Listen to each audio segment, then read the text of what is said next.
E eu queria registrar aqui a presença dos nossos dois palestrantes, doutor desembargador Marcelo Burratem e doutor Felipe Borren.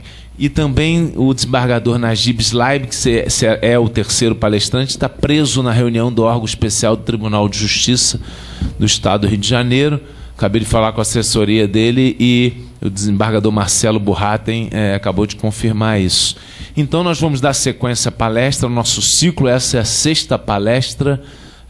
Eu queria aqui registrar presenças ilustres do Dr. Cândido Oliveira Bisneto, ex-presidente da Ordem, membro do Conselho desta Casa, Dr. Alexandre Brandão, membro também da Comissão de Direito do Consumidor e outras comissões dessa Casa.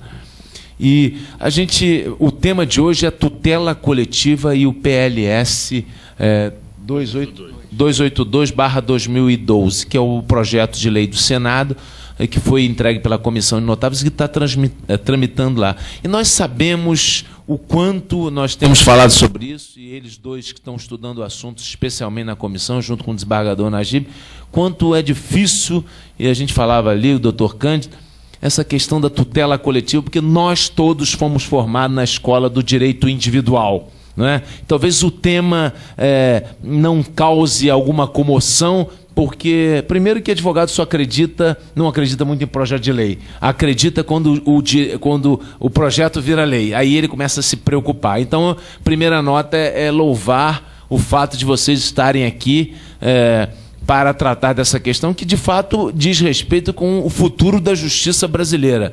Quando se falou aqui no IAB, num dos nossos painéis, e até o Anderson Schreiber fez a seguinte brincadeira: 90 milhões em ações, tal como aquela música da Copa de 70, daquele hino, mas agora aqui a gente está falando ação judicial no judiciário. O desembargador Marcelo Burratem acaba de dar uma nota de um trabalho que ele fez no tribunal, do qual ele vai falar, sobre a composição do tribunal. Ele vai falar, e falou aqui para quem estava aqui desde o começo. Na verdade, o problema do judiciário está um problema de excesso de demandas.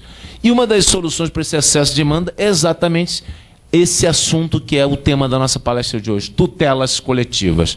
Então, sem mais delongas, eu tenho a honra e o prazer de falar. Também quero dizer que a Comissão de Direito do Consumidor desta Casa, do Instituto dos Advogados do Brasil, brasileiros, está debruçada nesse momento sobre esse tema. Nós já acabamos de aprovar, na última reunião, um parecer sobre superendividados, ou seja, analisando o projeto de lei do Senado. Nesse momento, nós estamos sob análise o parecer do desembargador Marcelo Burratem, Felipe Borren e Najib Slaib sobre o tema tutela coletivas, que depois vai ser trazido ao plenário dessa Casa.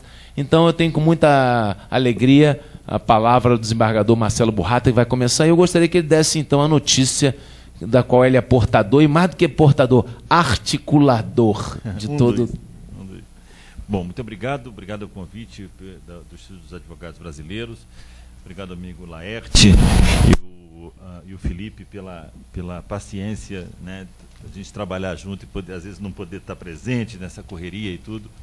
Mas a notícia boa é que, na verdade, o Tribunal de Justiça do Rio, depois de mais de 50 anos, resolveu se especializar. O Tribunal de Justiça do Rio, infelizmente, tem uma organização judiciária que data de Roma. Estava até falando com... É verdade, juízes cíveis e juízes criminais. E a gente conseguiu hoje, por uma larga maioria, foram 116 votos a 40, a criação de novas 7 câmaras, das quais 5 como consumidor. Sem aumento de despesa, sem criação de novas vagas. A gente criamos um axioma jurídico para transformar os desembargadores não efetivos, chamados desembargadores itinerantes, em desembargadores efetivos, e lotamos esses desembargadores agora efetivos nas chamadas câmaras consumeristas e as outras 2 não consumeristas.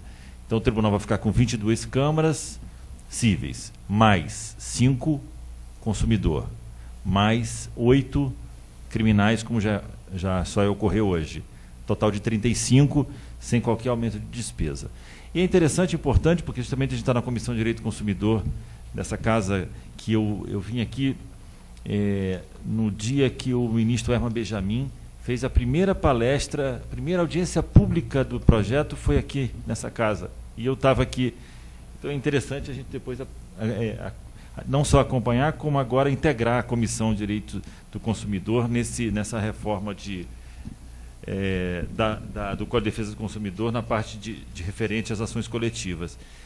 Eu costumo dizer que a ação coletiva é rápida. A gente vai bater um papo, na verdade um colóquio aqui, ninguém aqui vai fazer palestra nenhuma, mas é conversar.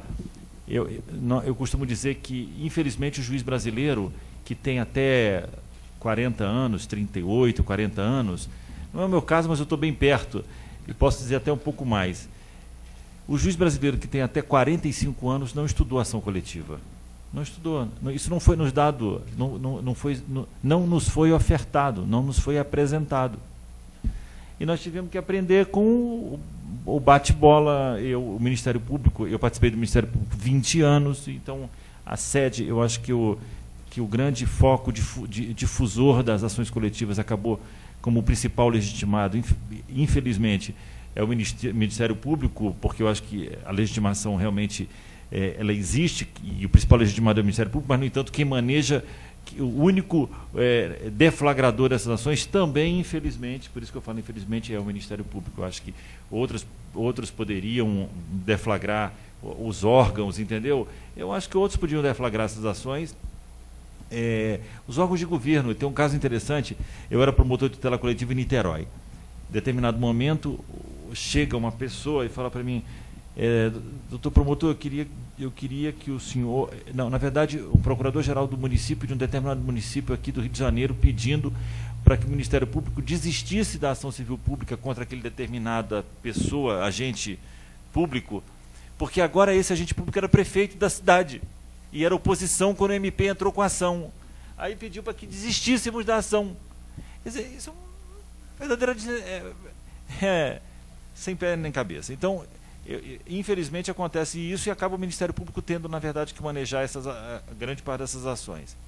Muito bem. Com relação ao projeto, muita coisa mudou.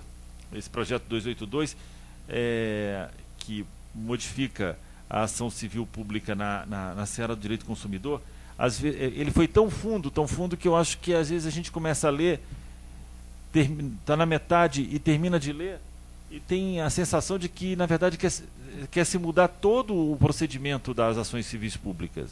Todos, não só a defesa do consumidor, porque ela é muito abrangente, essa mudança que está se impondo. Principalmente na parte processual, é muito abrangente. Eu falei com o Felipe também tive essa noção. Assim, a gente começa a ler pela primeira vez, Marcelo, e percebe que não, então isso é para tudo, mas não é. Na verdade, eles estão mudando aqui, mas se o Código de Processo Civil não mudar antes disso aqui, isso aqui vai ficar assim, um mastodonte. Porque isso aqui está muito ligado à nova sistemática processual civil, que é a chamada Lei Fux. Se esse projeto não for aprovado primeiro que isso aqui, muita gente vai querer usar esse procedimento aqui, que é mais benéfico em determinados momentos para o entre parênteses, réu ou requerido e tal, do que o anterior. Você vê, aqui o Ministério Público pode, inclusive, fazer acordo. Aqui até a questão do princípio da obrigatoriedade do Ministério Público, que aqui é mitigado. Mas tudo motivado por um ente maior, que seria o consumidor, né, por uma instituição um pouco maior e tal. Então, a minha preocupação é essa inicial. Acho que é profunda a alteração na parte processual. E algumas coisas que, assim, são muito claras. Assim, o artigo 81 da lei anterior, no parágrafo único, fala assim: a defesa coletiva será exercida quando se tratar de 3, a lei antiga, interesses ou direitos individuais homogêneos, assim entendidos os decorrentes de origem comum. A nova lei tirou a palavra a defesa coletiva para botar a ação coletiva, é melhor. E trouxe no inciso 3º o verdadeiro conceito do chamado direito individual homogêneo. Ele botou assim, ó, o interesses ou bota assim, a ação coletiva será exercida quando se tratar de, 2 pontos. Aí vem, interesse ou direitos individuais homogêneos, assim entendidos aqueles decorrentes de origem comum, igualzinho a outra lei. Aí, vírgula. Origem comum, vírgula, de fato ou de direito, que recomendem tratamento conjunto pela utilidade coletiva da tutela, aferida por critérios como a facilitação do acesso à justiça para os sujeitos vulneráveis, a proteção efetiva do interesse social, a numerosidade dos membros do grupo, a dificuldade na formação do litisconsórcio ou a necessidade de decisões uniformes. Quer dizer, com isso aqui eu acho que acabou a história. Ela trouxe o conceito para cá, que a Ada Pellegrini que ficou com essa matéria de direito coletivo. Então, ela traz aqui, né, Felipe, o conceito, né? E disso deflui, né? A substituição da palavra defesa por ação, a indicação de que a origem comum pode ser fática ou jurídica. Havia uma discussão se a origem comum se ligava num fato da televisão. Todas as televisões Samsung de 4040, de final 4040 estão estragadas, ou se era uma ficção jurídica. Não, qual é o que se trata de direito consumidor ali individual, e individual homogêneo e tal. Acabou. Foi estabelecido um polo metodológico para a caracterização do Instituto, que foi a utilidade coletiva no tratamento da questão. Trouxe 5 critérios para aferir, né, a utilidade coletiva, qual seja a facilitação do acesso à justiça, ponto pacífico, ponto nodal, a proteção efetiva do interesse social, o número de interessados, a dificuldade na formação do litisconsórcio, ou a necessidade de decisões uniformes. Quer dizer, qualquer um dessas situações aqui, o juiz pode dizer, não, isso aqui vou tratar como individual homogêneo, portanto, eu tratando dessa maneira, eu posso decidir sobre esta ação proposta coletivamente para isso. Eu não preciso chamar cada um dos prejudicados para intentar as ações. Então, volto a dizer, a facilitação do acesso à justiça, tal como a proteção efetiva do interesse social, o número de interessados, 300, 400, 500, difícil formar um litisconsórcio desse, até citar todo mundo. Então o Ministério Público pode vir e fazer a substituição processual legal. Também importante, o rol é taxativo, né, além do que não é necessária a presença de todos eles simultaneamente. Aí vamos lá. O parágrafo 2º do artigo 81 do anteprojeto diz o seguinte: a tutela dos interesses ou direitos difusos, coletivos e individuais homogêneos presume-se de relevância social e jurídica. Isso é importante por causa do recurso de recurso especial. Então, houve uma presunção legal de que esse tema é de relevância social e jurídica. Isso aqui só mesmo o nosso Herman Benjamin para botar. Não sei se vai conseguir aprovar. Mas isso aqui é perfeito. Quer dizer, a princípio, as questões consumeristas teriam até mais privilégios, entre aspas, do que muito direito possessório, direito... É interessante isso aqui. Aí eu botei inserção de um paradigma legal para o tratamento do tema, relevância social e jurídica de interesses individuais, com 2 derivativos. No plano técnico, componente densificador do acesso à justiça, densificador. Quer dizer, eu acho que com isso a gente densifica esse acesso à justiça, dizendo o seguinte: olha, empresa prestadora de serviço, você presta um serviço relevante porque, mesmo que você não preste, nós estamos entendendo que é relevante o interesse daquele que você está prestando. E o que significa dizer isso? Ser relevante sob o ponto de vista do consumidor. É que a reprimenda, quer dizer que o manejo dessa ação levou-se a um status que ele tem que ter medo desta ação. Ele tem que ter, de alguma maneira, prestar um bom serviço, senão ele vai ter uma reprimenda social, uma reprimenda legal e jurídica grave. Grave qual seja, o teu recurso vai para o STJ. É possível que você, com isso, tenha... É possível que, com isso, você tenha que gastar mais com os advogados, tipo assim. Você tem que... Não é de todo mal. Que não é de todo mal, mas para a empresa né? Para os advogados, não. Mas a empresa vai pensar 2 vezes antes de fazer essa questão. No plano prático, relevância social e jurídica da atuação do MP na esfera coletiva, artigo 128 e 129, repercussão geral das questões constitucionais, visando acerca da matéria, imprescindibilidade das ações coletivas e atuação de ofício do magistrado, artigo 90 e parágrafo, dentre outros. O importante do 81 é esse, trazer, a lei traz a presunção de relevância social e jurídica na questão do consumidor. E isso eu acho que é relevante e importante mencionar. Bom, com relação ao controle difuso de constitucionalidade das ações coletivas, diz o seguinte, o parágrafo 3º do artigo 81 do anteprojeto. A constitucionalidade ou inconstitucionalidade de lei ou ato normativo poderá ser arguída incidentalmente como questão prejudicial pela via do controle difuso. Havia uma discussão muito grande, inaugurada pelo ministro Gilmar Mendes, que era impossível fazer isso mediante ação coletiva. Como esse é um projeto manejado, criado e formatado por um membro do STJ, já deu aqui a deixa para dizer que incidentalmente pode-se discutir a questão da constitucionalidade. E mais, isso aqui vem exatamente ao encontro do que a gente falou sobre a presunção da relevância jurídica do interesse. Entendeu? Ele fecha isso aqui. É muito bem pensado, do seu ponto de vista do consumidor, do interesse do consumidor. Entendeu? E aí, o Gilmar Mendes, que vai bater lá tambor com raiva da lei e tudo, mas não tem jeito. A Ada Pellegrini Grinover, que é a gestora também disso aqui, na Comissão dos Notáveis, ela também admite. Né? Bom, trouxe no parágrafo 4º do 81 o seguinte texto do anteprojeto.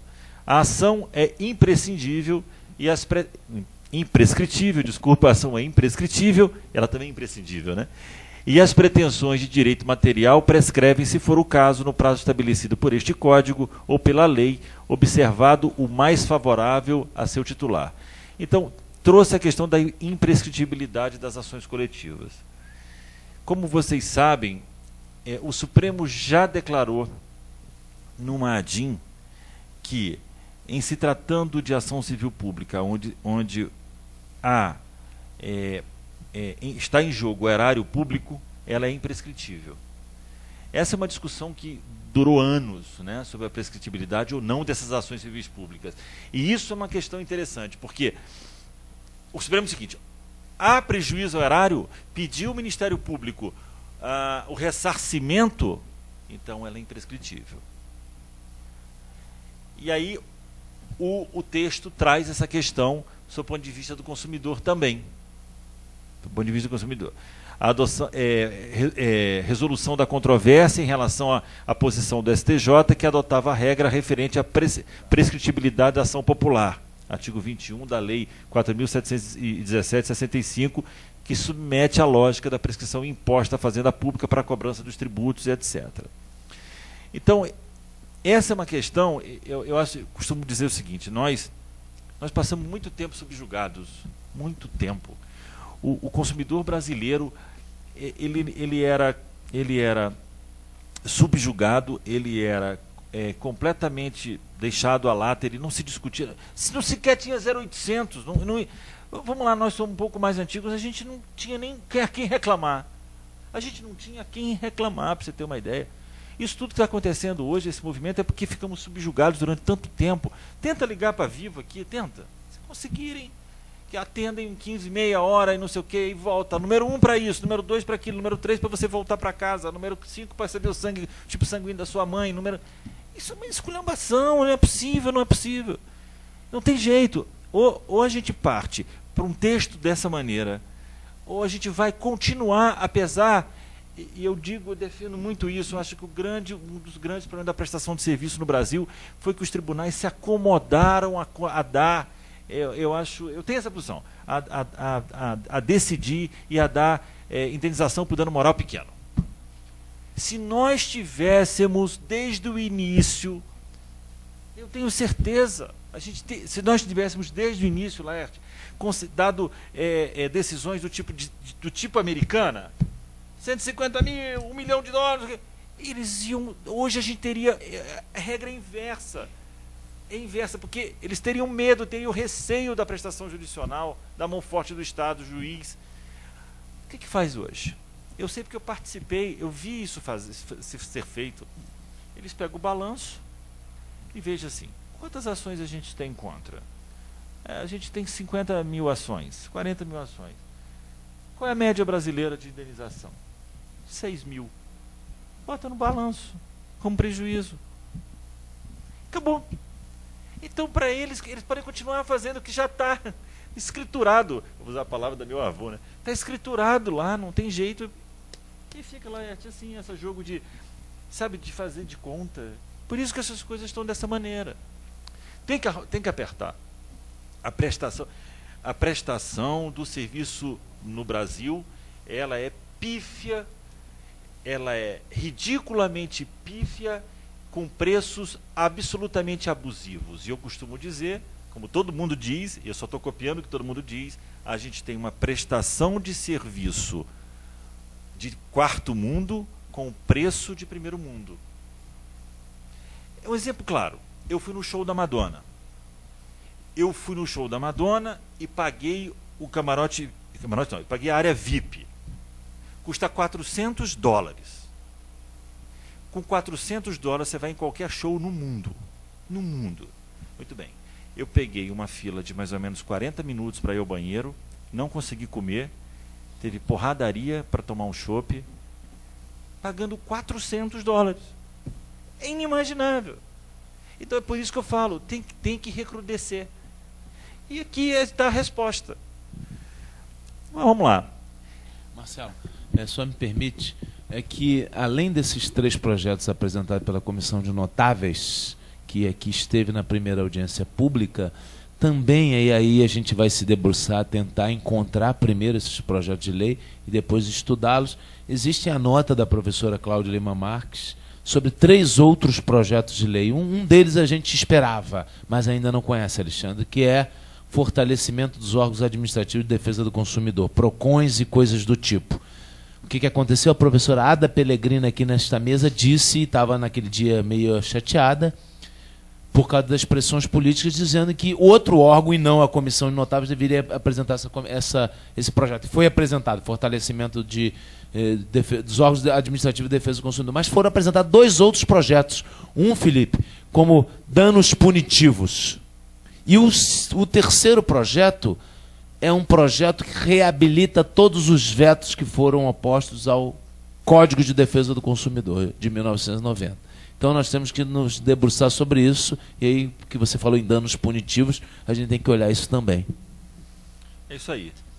Vamos lá, continuando aqui, tem o artigo 90-D, que trata da citação válida nas ações coletivas, interrompe o prazo de prescrição das pretensões de qualquer natureza, direta ou indiretamente relacionadas com a controvérsia, retroagindo desde a distribuição até o final do processo coletivo, ainda que haja extinção do processo sem resolução do mérito. Vou ler novamente, tem uma partezinha no núcleo interessante. A citação válida nas ações coletivas interrompe o prazo de prescrição das pretensões de qualquer natureza, direta ou indiretamente relacionada com a controvérsia. Então, a importância da ação civil pública, ela realmente teve um upgrade. Ela interrompe a prescrição, vamos discutir. E a interrupção da prescrição é interessante porque qualquer matéria relacionada à controvérsia, pode haver uma outra questão relacionada àquela discussão que também fica imprescritível, até que se resolva essa. É interessante essa colocação. Aí eu tenho uma interrupção da prescrição, da pretensão da questão de fundo no plano individual pela interposição de ação coletiva. Bom, continuando. Aqui tem uma inclusão expressa da Defensoria Pública no rol de legitimados para a população coletiva, que a gente tem uma discussão antológica entre nosso querido Felipe, que é defensor público, e eu, que venho do Ministério Público. Eu acho que o viés da Defensoria diz assim, legitima a Defensoria Pública a entrar com ação coletiva. Eu tendo a achar que a Defensoria Pública não tem esse viés. Eu acho que a Defensoria Pública, o DNA da Defensoria Pública é tratar os hipossuficientes. Eu acho que a Defensoria Pública vai perder tempo com rico. Resumindo, é isso. Eu acho que vai perder tempo com rico, com uma classe média. Eu questiono, e estou até um pouco mais maleável, né? Porque achava que era... Eu acho que é interessante você legitimar as pessoas. Quanto mais legitimados, melhor, não tenho dúvida. Mas eu acho que o legitimado está funcionando. Eu acho que os legitimados estão funcionando. Quer dizer, a Alerj, através da sua comissão, o Ministério Público, através dos seus órgãos internos e tal. Acho que a Defensoria Pública não pode querer... Eu acho que não deve invadir essa seara da ação civil, e isso é uma questão antológica de discussão que a gente vai trilhar aí por um bom tempo. Só lembro que tem uma ADIM, a 3.943, obviamente, no Supremo Tribunal Federal, que está discutindo essa matéria. Se é legítimo ou não a Defensoria Pública para propor ação civil pública. Na lei que eles recentemente aprovaram, depois de um lobby maravilhoso, que agora estou ganhando igual a juiz, igual a promotor, nesse lobby maravilhoso eles conseguiram encaixar isso aqui. Eu acho perfeito. Eu acho que é democrático e eu acho que é republicano esse tipo de ação. Acho mesmo. Só acho que a Defensoria Pública não estaria voltada a essa regra, a esse mistério. Vamos lá. Continuando aqui, tem o artigo 90A, que traz o procedimento da ação coletiva, que diz o seguinte: a ação coletiva na fase de conhecimento seguirá o rito ordinário estabelecido no Código de Processo Civil, obedecidas as modificações previstas nesse Código. O problema é que as modificações são tão grandes, que eu e o Felipe chegamos à conclusão que o procedimento não é ordinário, não, é especial. Então, eu acho que dizer que vai seguir o procedimento ordinário quando ela tem um procedimento próprio, especial, e a lei especial derroga a lei genérica. Então, tem uma incongruência aqui, né? A possibilidade de adaptabilidade do procedimento. É interessante. Diz o seguinte, o artigo 90A do anteprojeto. Para primeiro, até o momento da prolação da sentença, o juiz poderá dilatar os prazos processuais e alterar a ordem da produção dos meios de prova, adequando-os às especificidades do conflito, de modo a conferir maior efetividade à tutela do bem jurídico coletivo, sem prejuízo do contraditório e da ampla defesa, direito de defesa. Diz o seguinte, eu trago uma nota dizendo o seguinte: parágrafo primeiro do artigo 90A da minuta consagra no seu texto, chamado princípio da adaptabilidade procedimental. Busca-se assim permitir que o juiz tenha maior liberdade na condução do processo, ajustando o rito à realidade da questão coletiva em prol de uma maior efetividade na prestação judicial. Eu era promotor, vinha com uma ação civil pública, a questão geralmente era ambiental. E aí, a questão as questões ambientais com um espectro enorme. Eu percebi a dificuldade do juiz para colher prova ali. Porque ele tinha que obedecer os prazos legais, como a contestação. Com isso aqui permite-se até um aumento, né, de 20 dias de 20 a 60 dias. Quer dizer, o juiz pode adaptar aquela questão, os prazos processuais.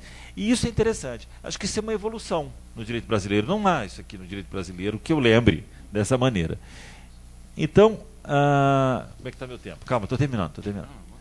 Então, há a adaptação, a chamada adaptabilidade, né? Diz o seguinte ainda, quer dizer, o novo Código de Processo Civil, eu boto aqui, tem uma informação importante: tal dispositivo é semelhante, porém melhor do que o projeto que visa, o projeto do novo CPC. O projeto do novo CPC, no artigo 118, diz o seguinte: o juiz dirigirá o processo conforme as disposições deste código, incumbindo-lhe, 5, projeto de processo civil, dilatar os prazos processuais e alterar a ordem da produção de provas, e papapá. Só que o CDC, traz a questão do sem prejuízo do contraditório e do direito da defesa. Então é interessante, melhor do que o anteprojeto que trata do Código de Processo Civil. Muito bem. Tem o 90A, que diz o seguinte: para o segundo 90A, do anteprojeto, a inicial deverá ser instruída com comprovante de consulta ao Cadastro Nacional de Processos Coletivos sobre a ação coletiva que verse sobre o mesmo bem jurídico. Porque são várias ações no Brasil inteiro sendo manejadas por uma opção de gente. Então, a lei diz, olha, tem um cadastro lá. Você, para entrar com uma ação dessa, para o juiz saber se ele é indispendência, coisa julgada, olha, você tem que trazer aqui uma relação para saber se essa ação já está proposta aqui no Estado e tal, e tal, e tal. O cartório deverá verificar, isso aqui não é de só menos importância. Tem o 90B, para instruir a petição inicial. Para instruir a inicial, o interessado poderá requerer de qualquer pessoa, natural ou jurídica, indicando a finalidade, as certidões e informações que julgar necessárias a serem fornecidas no prazo de 15 dias. E direito de certidão, eu acho que a gente tem que evoluir nisso. O tribunal, às vezes, tem umas decisões absolutamente contrárias, no meu entender. Acho que qualquer cidadão tem direito, basta que justifique. Eu acho que não tem que nem justificar. Direito de informação é direito de informação. Fiquemos com medo dos nossos atos ou somos um saco de batata, ou não, entendeu? Não tem que ter medo de ato. Você está precisando de uma informação para entrar com uma ação civil pública, por que você não vai ter a tempo e a hora? Tem que ter. Eu sou completamente favorável a isso. Eu comecei no Ministério Público quando a gente estava começando a manejar a ação civil. A Lei 8.625 já permite ao Ministério Público, desde sua edição, em 92, a possibilidade de requisitar documentos. Rapaz, no início não davam. Não dava. Não, requisitar o quê? Aí os procuradores gerais do município começaram a dizer, olha, seu prefeito, seu secretário, seu vereador, eles podem requisitar. E inclusive é crime, artigo 10 da lei. E isso é uma cultura, você vai crescendo, não tem jeito, a evolução, ela passa por esses percalços, mas chega a textos como esse, quer dizer, permitindo, está aqui, ó, para instruir a inicial, o interessado, qualquer um, não fala MP não, até a defensoria pode. O interessado poderá requerer de qualquer pessoa natural ou jurídica, indicando a finalidade, as certidões e o juízo para a informação necessária. Parágrafo único. Não fornecidas as certidões e informações referidas no caput, poderá a parte propor a ação desacompanhada desses documentos, incumbindo ao juiz, após apreciar os motivos do não fornecimento, requisitá-las. Muito bem. Uma outra coisa que eu acho importante, fixação do valor da causa, diz o 90C, sendo inestimável ou de difícil mensuração o valor dos direitos ou danos coletivos, o valor da causa será indicado pelo autor, segundo o critério da razoabilidade, com a fixação em definitivo pelo juiz da sentença. Eu acho, juiz na sentença, acho interessante. Então, você tem um interesse que não consegue avaliar o seu valor pecuniário. Você entra com a ação, dá o valor mínimo, paga as custas referentes ao valor mínimo e na sentença o juiz fixa. Eu acho interessante. É interessante essa forma. Quer dizer, objetivo do legislador, afastar a possibilidade de apresentação de impugnação do valor da causa. Isso aí a gente já afasta. E aí, quando houver apelação da sentença, devolve tanto o devoluto quanto o apelato, devolve para o tribunal a matéria relativa ao valor da causa. Isso é interessante. Processo civil, o Código de Processo Civil traz isso? Você lembra? Não traz essa possibilidade. Bom, tem o 90E que diz o seguinte, artigo 90E, que é a fungibilidade do procedimento. Há requerimento do autor com fundamento em fatos e informações cujo conhecimento seja decorrente da instrução probatória ou em fatos novos ou desconhecidos, negrito, o juiz poderá admitir a alteração do pedido ou da causa de pedir. Olha que interessante. A requerimento do autor, com fundamento em fatos e informações cujo conhecimento seja decorrente da instrução probatória ou em fatos novos ou desconhecidos, o juiz poderá admitir a alteração do pedido ou a causa de pedir. No meio do procedimento, o Ministério Público entrou com uma ação de reparação de dano pela restinga de Itacoatiara, exemplo. Encontra lá, nessa restinga, construído 30 quiosques, 20 quiosques depredando a restinga. Ele pode alterar para pedir a desocupação da área por esses quiosques. Isso é novo também, lá. Interessante essa... Hein? Isso é interessante. Exatamente, a fungibilidade é processuária. Muito bem.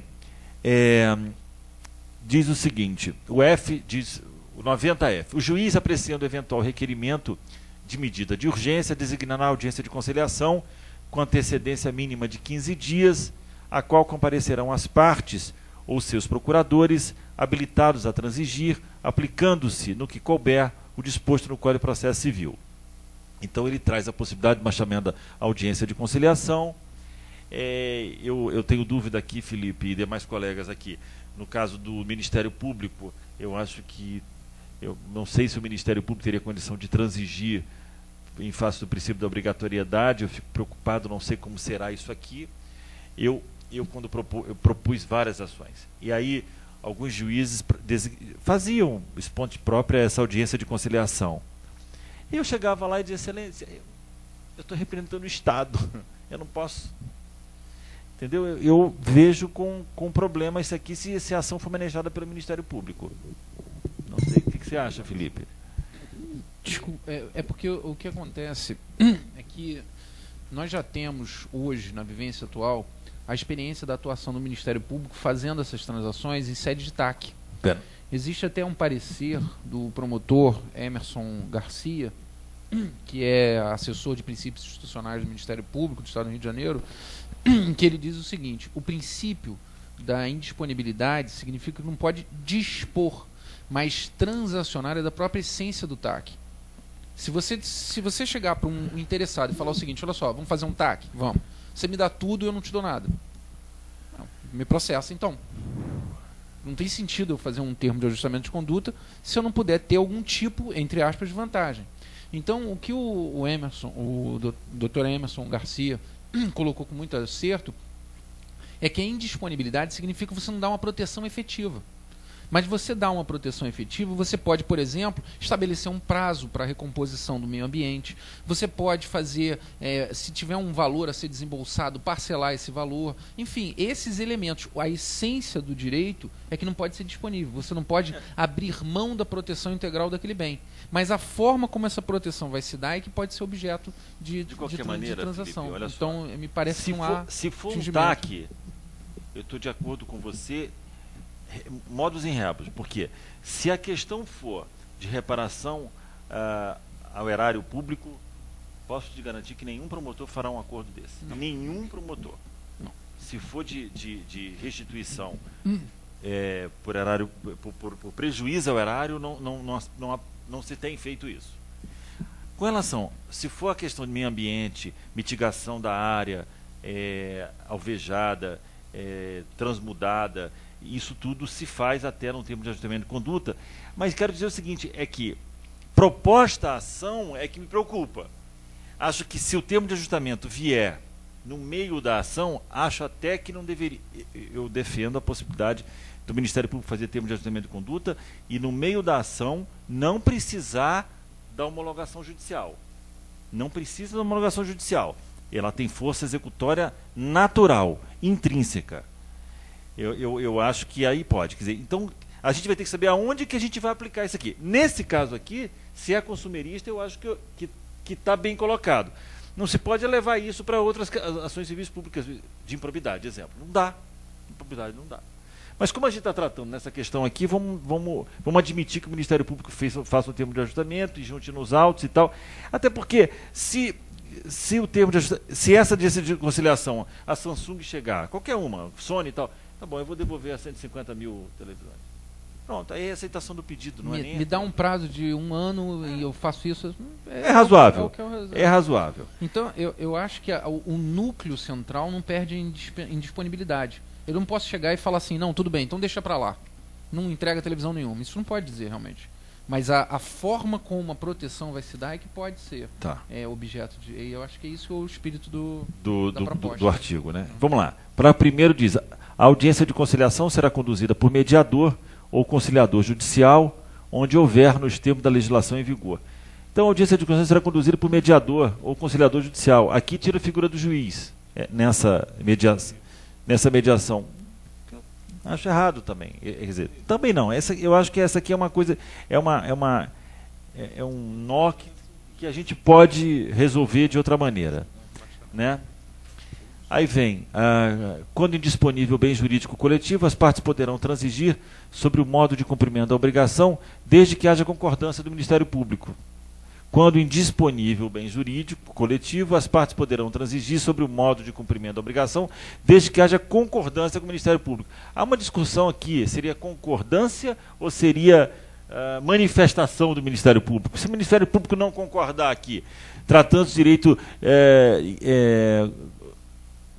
quando disponível bem jurídico, quer dizer, não é nem disponível. Eu acho que no caso aqui não seria concordância, né?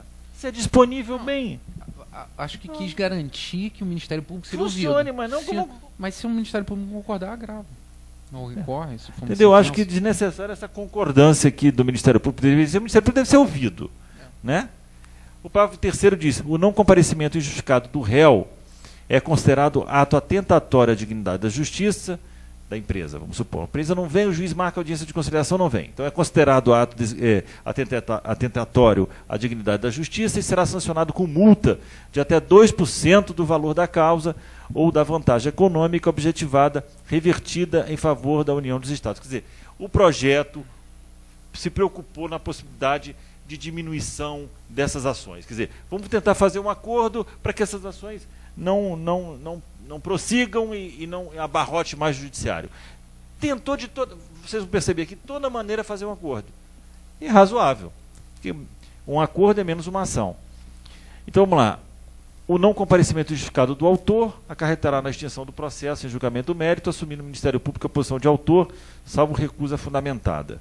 Parágrafo 5º, a transação obtida será homologada por sentença que constituirá título executivo judicial. Muito bem. Vamos seguir um pouco aqui. Continua o procedimento. O juiz fixará o prazo para a resposta nas ações coletivas, que não poderá ser inferior a 20 dias e superior a 60 dias. Então, a contestação aqui fica de 20 a 60 dias, né, no 90G, atendendo à complexidade da causa e o número de litigantes, contado a partir da data da realização da audiência de conciliação ou da última sessão do procedimento conciliatório. O parágrafo único diz: ao prazo previsto nesse artigo não se aplicam outros benefícios para responder estabelecidos no Código de Processo Civil ou lei especial. Quer dizer, o prazo em dobro e quádruplo da Fazenda, da Defensoria, etc. Não se aplicaria. Não, mas é porque como ele faz... porque como ele faz a formatação do prazo Muito bem.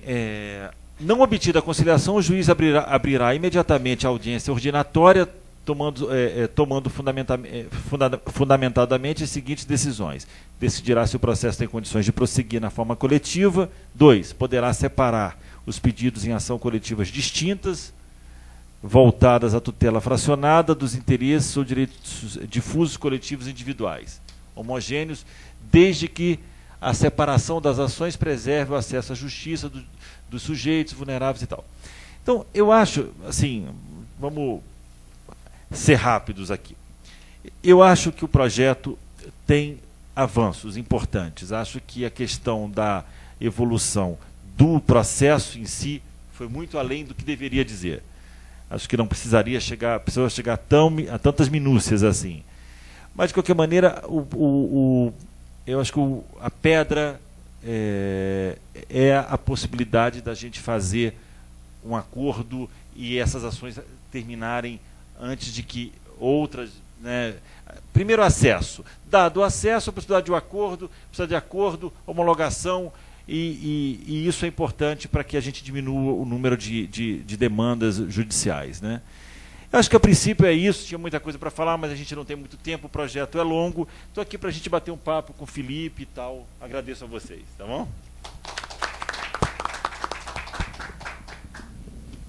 Obrigado, desembargador Marcelo Burratem, membro da nossa Comissão de Direito do Consumidor. Agora, então, eu concedo a palavra ao doutor Felipe, que depois a gente vai ter a fase de debate.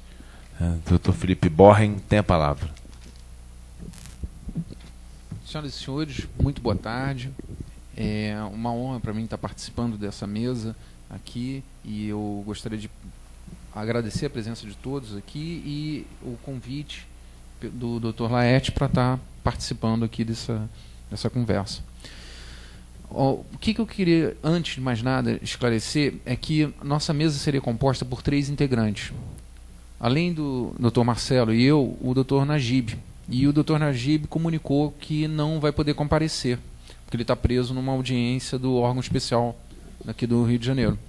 Então, eu não vou usar o slide, não. Pode deixar, eu não vou usar o slide, porque eu e o Marcelo redistribuímos os temas, e aí ficou um pouquinho fora. Eu vou falar algumas coisas, o Marcelo já falou alguma coisa do Dr. Najib, eu vou falar algumas coisas para a gente poder fechar a estrutura do projeto. A primeira coisa que eu queria destacar, e aí já fazendo uma pequena réplica aqui ao Dr. Marcelo, é a questão da inclusão da Defensoria Pública no Código de Defesa do Consumidor. Primeira coisa importante da gente lembrar é que desde 1990, com a redação original do CDC, a Defensoria Pública já tem a legitimação. E essa legitimação é reconhecida desde então. O problema sempre foi fora do CDC. Reconhecer a legitimação da Defensoria Pública com base no CDC, por exemplo, para defender interesse do meio ambiente. Agora, consumidor, essa questão está espancada já há algum tempo. De qualquer maneira, em 2008, com a Lei 11.448, foi incluída na Lei da Ação Civil Pública a Defensoria Pública como legitimado para propor ação coletiva, ação civil pública. E um dos objetos da ação civil pública é a defesa do consumidor. Então, a atuação da Defensoria Pública, que já era aceita, passou a ser positivada nessa lei, que é a Lei da Ação Civil Pública, que é objeto da ADIM, que o Dr. Marcelo mencionou, e que está tramitando no Supremo, mas a liminar foi indeferida. O pedido de liminar, que a CONAMP, que é a promotora dessa ação, ela foi indeferida.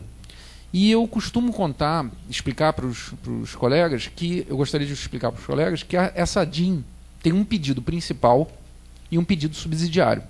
O pedido principal, e aí, com todo respeito à instituição do Ministério Público, o pedido principal é um absurdo.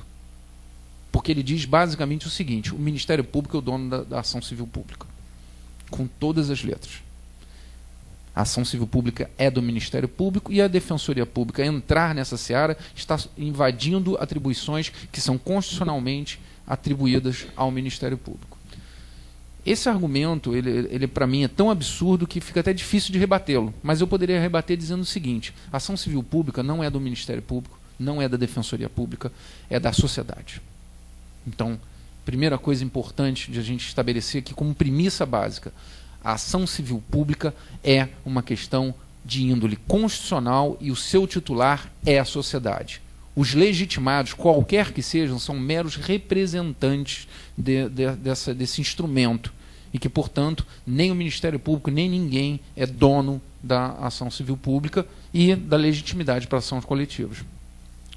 E, ainda no pedido principal, a CONAMP sustenta que a Defensoria Pública não tem o perfil, como colocou aqui o Dr. Marcelo, não tem perfil para atuação coletiva. E aí eu queria contar uma passagem da minha atuação profissional. Eu atuo em Jacarepaguá. Lá em Jacarepaguá tem uma comunidade que tinha um líder comunitário. Esse líder comunitário se associou com a milícia. E aí aconteceu o seguinte: a milícia expulsava as pessoas daquela comunidade. Esse líder comunitário comprava da milícia o imóvel que foi desocupado pela expulsão das pessoas. E aí ele transformou o centro comunitário numa imobiliária, vendendo para as pessoas, porque a milícia expulsava as pessoas, ia lá, tomava o imóvel, e o centro comunitário revendia esse imóvel. E se a pessoa não pagasse as prestações, a milícia ia lá e expulsava de novo. Execução sumária. Execução literalmente sumária. E aí o que aconteceu? Houve a pacificação daquela região, o líder comunitário foi assassinado, e aí as pessoas que tinham sido prejudicadas por aquilo começaram a entrar com as ações. Então eu entrei com uma ação, a Defensoria entrou com uma ação, 2, 3, 20, 40, por conta desses imóveis relacionados a esse centro comunitário. Então eu conhecia esse líder, a viúva do líder comunitário, eu conhecia os filhos do líder comunitário, eu fiquei sabendo quem matou esse líder comunitário, enfim, do dia a dia. A gente vai lidando com uma ação, outra ação, outra ação, outra ação. E aí eu fui informado que essa questão estava sendo objeto de um inquérito civil pelo Ministério Público.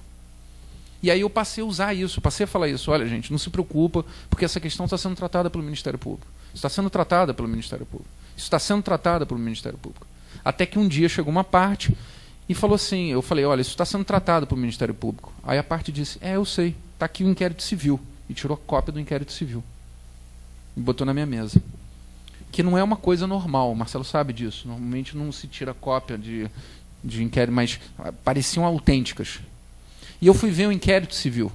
O inquérito civil tinha uma notícia do Jornal Extra, vários ofícios enviados, alguns respondidos, outros não, e era isso. Então, eu tenho muito orgulho do Ministério Público do Estado do Rio de Janeiro. Eu acho que é uma instituição que é talvez um dos melhores ministérios públicos do Brasil. Mas a atuação coletiva é uma atuação que é inesgotável. É uma atuação inesgotável. E, poxa, eu não aceito quando alguém me diz que, por exemplo, nesse caso, será que o Ministério Público tem mais legitimidade para entrar com uma ação coletiva do que eu, que conheço cada uma daquelas pessoas que estava tratando... Já atendi cada uma daquelas pessoas. Eu costumo dizer, e aí o Marcelo, por favor, não me agrida, eu costumo dizer que as questões coletivas chegam ao Ministério Público pelo jornal, pela televisão, ou por algumas pessoas que vão lá buscar o Ministério Público. As questões coletivas chegam à Defensoria Pública porque as pessoas vão lá. Porque é o cidadão que está sofrendo aquilo individualmente vai até lá e traz a questão coletiva para você. Então, eu aceito, eu acho que não tem como alijar o Ministério Público da participação no processo coletivo e ele é realmente o principal legitimado. Mas eu não consigo vislumbrar que ele tenha mais legitimidade do que a Defensoria. E nessa mesma DIN tem um pedido subsidiário. O pedido subsidiário nessa DIN é um pedido que eu reputo como perigoso. O pedido principal, com todo respeito, eu acho que não tem a menor chance de ser acolhido, mas o pedido subsidiário é que se faça uma interpretação conforme a Constituição para dizer o seguinte: se a Defensoria Pública tem legitimidade para atuar na esfera coletiva, que ela só possa atuar para a defesa dos interesses individuais homogêneos das pessoas pobres. O que é faticamente impossível de você determinar. E isso eu tenho, esse pedido subsidiário eu tenho medo. E eu tenho medo, inclusive, que esse tiro possa sair pela culatra para o Ministério Público. Porque alguém pode levantar a tese de que a Defensoria tem interesse, só pode atender individual homogêneo. E o Ministério Público não pode atender interesse individual homogêneo. Até porque a Constituição diz isso. A Constituição diz que é difuso e coletivo. Então, a integração do interesse individual homogêneo, algum sábio poderia virar e falar: realmente, a Defensoria Pública só tem interesse individual homogêneo. E agora o Ministério Público difuso e coletivo. Resolvemos a bola dividida. Então isso pode sair até um tiro no pé, uma decisão nesse viés, que eu tenho a esperança de que essa ação vai ser julgada improcedente. É importante a gente lembrar que a atuação da Defensoria Pública ela pode ser típica ou atípica. O que é atuação típica? É aquela vinculada à hipossuficiência econômica. E a atuação atípica é vinculada às outras hipossuficiências. Técnica, jurídica, até mesmo de termos espaciais, termos econômicos, termos... Enfim, a Defensoria Pública atende o acusado criminal independentemente da condição econômica dele. A Defensoria Pública atende o idoso independentemente da condição econômica. A Defensoria Pública atende a pessoa vítima de violência doméstica independentemente da condição econômica. Criança e adolescente, portador de necessidades especiais, enfim... E são atuações atípicas, desvinculadas da hipossuficiência. A atuação coletiva é uma atuação que a professora Ada Pellegrini de Novo fala que é atuação em razão da vulnerabilidade social. Esse é o conceito que hoje tem se trabalhado na doutrina. Então, a hipossuficiência está ligada à vulnerabilidade que essas questões coletivas colocam um cidadão comum. E eu tenho certeza que o futuro da Defensoria Pública é a tutela coletiva. Porque senão a gente vai continuar enxugando gelo. As questões individuais, despejo, possessória, não sei o que, a gente pode continuar tratando individualmente. Mas as questões de massa, as questões que são feitas em blocos, se a gente continuar atuando individualmente, a gente não vai conseguir nunca dar vazão à demanda. Então, o futuro da Defensoria, eu não digo isso hoje, eu digo isso há mais de 10 anos. O futuro da Defensoria Pública é a tutela coletiva. Tá? Então, esse é o primeiro ponto que eu gostaria de destacar. O segundo ponto que eu queria sublinhar é que o projeto de lei número 282, 2012, prevê a tramitação prioritária das ações coletivas e estabelece uma série de regras sobre isso, o que é muito importante, porque hoje, como a gente não tem varas especializadas em matéria coletiva, as ações coletivas ficam, por exemplo, aqui na capital, nas varas empresariais, dividindo espaço com outras ações. Então o juiz ele tem que dar 20 sentenças por mês, hipoteticamente falando. O que é mais fácil? Ele pegar aquelas açõezinhas pequenininhas, coisa e tal, ou ele pegar uma ação coletiva? Que ele tem, sei lá, 20 volumes. Então, como não há hoje não há uma prioridade na tramitação das coletivas, a coletiva fica sendo empurrada. Fica sendo empurrada de lado. Por quê? Porque você, por uma questão de estatística, é muito mais... Se você vai dar uma sentença numa coletiva que vai pesar igualzinho uma sentença num despejo, você vai dar despejo. Isso é natural do ser humano. Então, um ponto importante nesse projeto é prever a prioridade na tramitação. Outro ponto que eu também gostaria de destacar é a questão da nova regulamentação a respeito da competência das ações coletivas. O que acontece hoje? Nós temos uma regra que estabelece o seguinte: as ações coletivas devem ser propostas no local do dano. Perfeito. Qual é o problema? Quando você tem mais de uma ação coletiva tratando da mesma questão proposta em foros diferentes, você tem uma série de divergências de como vai funcionar essa fixação da competência. Então, a Lei da Ação Civil Pública, ela prevê que, se tiverem duas ações coletivas tramitando sobre o mesmo tema, essa segunda ação vai ser atraída pelo juízo prevento. E não faz nenhuma diferença sobre a natureza do direito e a abrangência do direito. Pior, o artigo 16, que felizmente é alterado nesse projeto de lei, ele hoje diz que o órgão prolator da sentença, a decisão só vai produzir efeitos naquela local onde o órgão tem competência. Isso vai cair no projeto, porque o artigo 16 da Lei da Ação Civil Pública é modificado. Então, o que o projeto propõe? Ele diz o seguinte: se o interesse é local, fica na comarca. Tem duas ações sobre interesses locais, fica na comarca preventa, salvo se uma delas for de maior entrância. Se for de maior entrância, atrai para a comarca de maior entrância. Se o interesse for regional, fica na capital. E se o interesse for nacional, vai para o Distrito Federal. Que é a orientação que o STJ tem dado em cima do artigo 95 do Código de Defesa do Consumidor. Então, ele pretende se positivar para todas as ações coletivas, interesses difusos, coletivos e individuais homogêneos, a regra que hoje, a interpretação que o STJ faz hoje sobre o artigo 95 do Código de Defesa do Consumidor, que é uma coisa muito interessante, porque essa discussão sobre a competência, às vezes a ação coletiva passa anos discutindo qual o juízo competente. Fica rodando em volta de si mesmo sem chegar a lugar nenhum. Então a proposta é interessante e segue hoje uma vertente que já está destacada, embora essa posição o STJ tenha adotado só para as relações de consumo. Eu acredito que se a regra for do jeito que está no projeto para o CDC, ela vai acabar sendo aplicada para todas as ações coletivas. E aí a gente vai ter, a partir de então, a gradação de interesse local, regional e nacional para todas as tutelas coletivas. Tá? Pois bem, um outro ponto, o doutor Marcelo já falou sobre a questão de fixação de honorários. Então você tem uma fixação especial de regra. Falou sobre fixação de honorários? Falou? Não. Então, o projeto cria uma regra diferente para fixação de honorários na ação coletiva.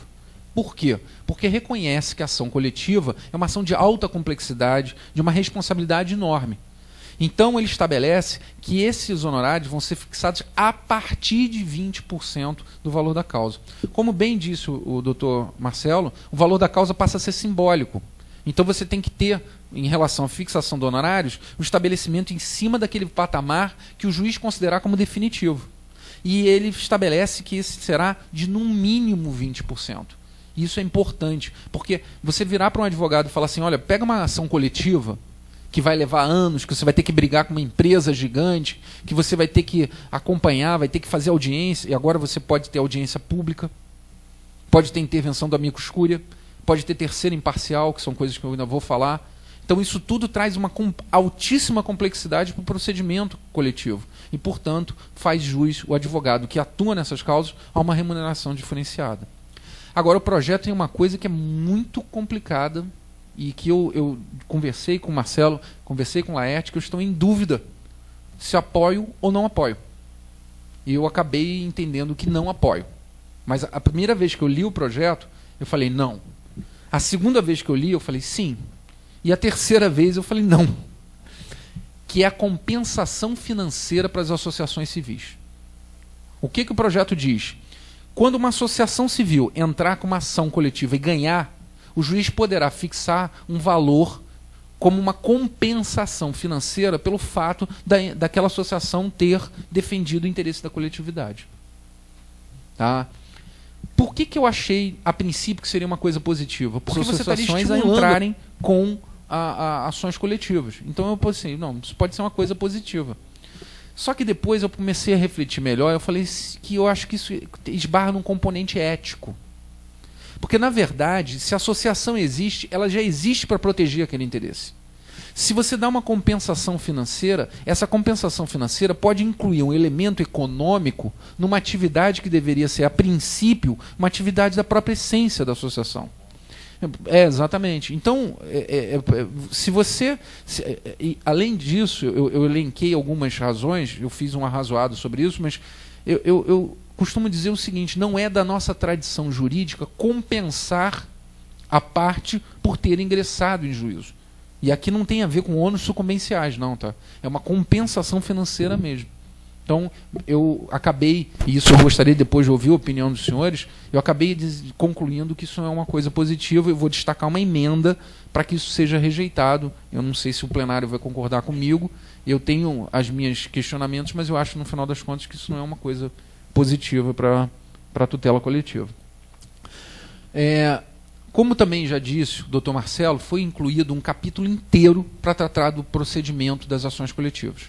Isso eu acho excelente, porque a gente ter que tratar a ação coletiva hoje com procedimento ordinário é uma coisa inviável. O procedimento ordinário não é talhado para abraçar uma ação coletiva. Tá? Só que criou-se um procedimento tão especial que eu concordo com o doutor Marcelo quando ele diz que a gente corre o risco de contaminar o resto do processo.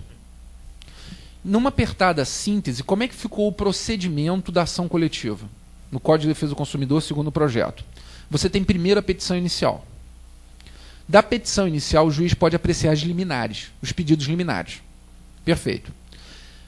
Depois de apreciadas ou não as liminares, o juiz marca uma audiência de conciliação. Pela redação não ficou claro, mas me parece que essa audiência é obrigatória. Então, toda a ação coletiva vai ter audiência de conciliação. Eu acho também que é obrigatório. Não. O texto não falou isso, mas deixou implicitamente claro que essa audiência é obrigatória. A análise completa do texto dá a entender, né? Então, você tem a petição inicial e a audiência conciliatória.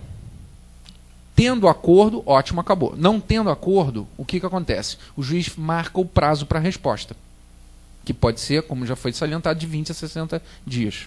Pois bem, depois de oferecida a resposta, você tem uma audiência ordinatória, que é uma audiência que nós não temos no Brasil hoje, que é uma experiência que você tem no direito francês, que é uma experiência que você tem no direito belga, mas que nós não temos essa experiência e nós vamos trazer essa experiência para um código específico, não para o CPC.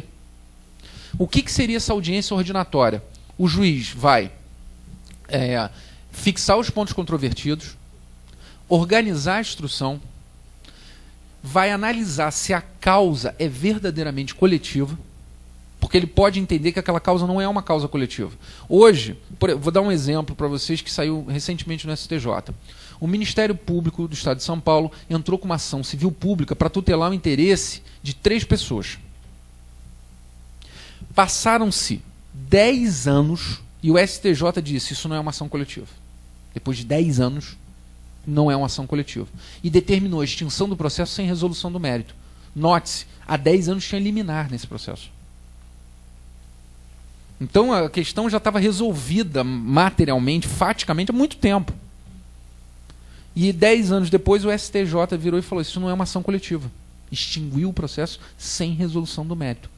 Com essa nova audiência ordinatória, se o juiz entender que aquilo não é uma ação coletiva, ele vai mandar converter em um procedimento individual, não vai extinguir o processo sem resolução do mérito. Além disso, ele pode dividir a ação coletiva. Porque hoje, por exemplo, imagine o seguinte: você tem a poluição do rio. A poluição do rio prejudica o meio ambiente com o interesse difuso. Só que a poluição do rio prejudicou a associação dos pescadores daquele rio, que é um interesse coletivo. E, além disso, alguns banhistas se banharam naquele rio, é interesse individual homogêneo. Então, um único contexto fático pode abranger interesse difuso, coletivo e individual homogêneo. Só que tratar todos esses interesses numa única ação pode ser prejudicial. O que o juiz pode fazer? Ele pode dividir. Ele pode pegar essa ação e desmembrar em diferentes ações coletivas, para facilitar a tramitação delas. Além disso, nessa audiência ordinatória, o juiz vai poder também estabelecer regras sobre a distribuição do ônus da prova, que é uma coisa importante. Porque hoje existe uma discussão qual o momento apropriado para se fazer a chamada inversão do ônus da prova. Só que o projeto trata da inversão do ônus da prova e da teoria da carga dinâmica da prova. Os dois institutos são tratados especificamente pelo projeto. E o projeto diz que no saneador o juiz vai verificar se é para distribuir o ônus da prova ou se é para inverter o ônus da prova. Então essa estruturação, essa audiência ordinatória, qual é o meu medo? E eu acho que é o medo do Marcelo também. É que os juízes, nas ações individuais, falem assim: opa, eu quero aplicar isso aqui também na ação individual. Essa estrutura já é uma estrutura que está sendo prevista no novo Código de Processo Civil. Mas se o novo Código de Processo Civil não passar, a gente vai ter um problema. Um problema que vai ser o código. Imagina, uma ação coletiva para consumidor tem um rito especial. E uma ação individual para o consumidor? Como é que ficaria isso? Né? Então, não sei se os colegas têm ciência disso, mas quando foi editada a Lei de Execuções Penais, essa Lei de Execuções Penais foi editada pensando no novo Código de Processo Penal, que não saiu. A conclusão é que a Lei de Execuções Penais, por exemplo, prevê agravo, porque o novo Código de Processo Civil acabava com o recurso em sentido estrito e previa agravo. Como o novo Código não saiu, durante 10 anos você teve problema com isso. Porque a Lei de Execuções Penais falava em agravo. Aí tinha gente que mandava aplicar o CPC em execução penal. Tinha gente que falava que era o recurso em sentido estrito. Tinha gente que falava que era um terceiro procedimento, por causa das peculiaridades da Lei de Execução Penal. Então, embora eu ache que essa estrutura é uma estrutura mais adequada para a tutela coletiva, eu tenho receio de você aprovar e bagunçar o resto do processo civil. Né? Que acho que é isso que o Marcelo falou. Não é? Tá? Pois bem...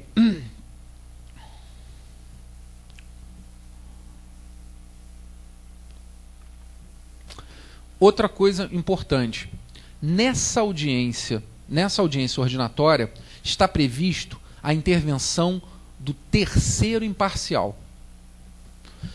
E o terceiro imparcial é uma figura que existe no direito norte-americano, que é o third impartial, que é o terceiro, é literalmente terceiro imparcial. O que é o terceiro imparcial? O terceiro imparcial é uma pessoa de notório saber sobre aquela matéria que as partes vão extra-processo se aconselhar. Oi? E não é uma mediação, porque isso não tem publicidade e não integra os autos. Esse terceiro imparcial, ele não vai fazer uma proposta de mediação como o mediador normalmente faz. Ele vai aconselhar as partes sobre qual a melhor solução para aquela questão coletiva. Mas o juiz nem pode saber. E o juiz é extra-autos. Entendeu? Não. Pela previsão aqui, não. Imagina num país desses de fofoqueiros, eu acho que o juiz não vai saber. É o segredo de polichinelo, né? Não, mas o que acontece? Excelência, ele fez isso, ele disse isso. Mas esse foi um outro dispositivo que, a primeira vez que eu li, eu falei não. E depois, analisando melhor, eu fiquei na dúvida se o Instituto deve ou não apoiar. Porque nós não temos tradição. Isso é uma coisa típica do direito norte-americano.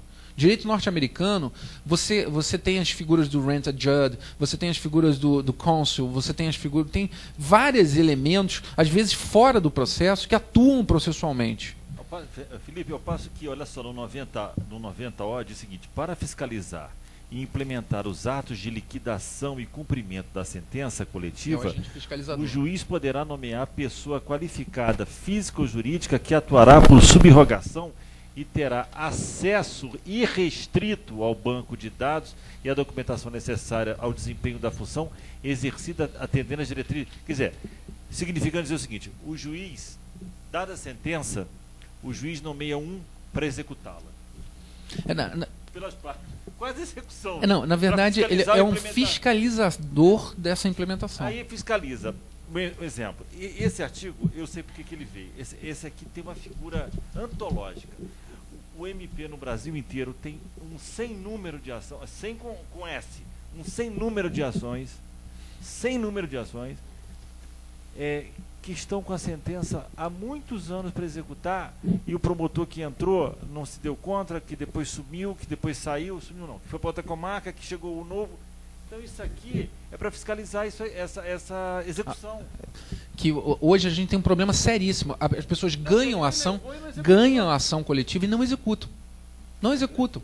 Porque muitas vezes você tem, às vezes, uma liminar que resolveu o problema, mas você tem uma sentença de recomposição, tem uma sentença de uma série de elementos que precisam ser, às vezes, liquidados antes de executar, ou então simplesmente executados, e você não consegue ter uma efetividade desse comando.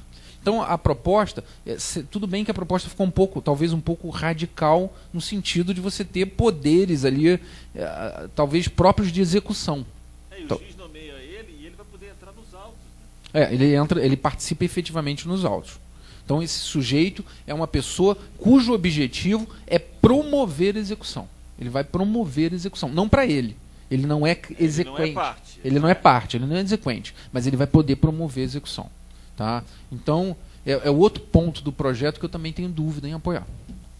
Terceiro imparcial e agente fiscalizador.